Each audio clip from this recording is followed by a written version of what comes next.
Isang araw, nagmamaneho sa Cubao. Aking nakita, babaeng saksakan ng ganda. Sinundan ko ang kotseng sinasakyan niya.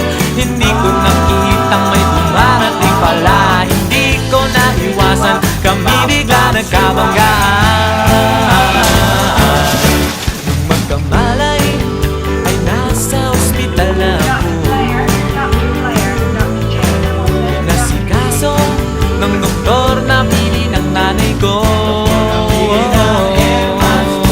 Biglang-bigla na lang ang nurse nandyan na. At para kong nakitang anghel sa ganda. Kahit nagdidiliyo, itong nasabi ko sa kanya. Ale, nasa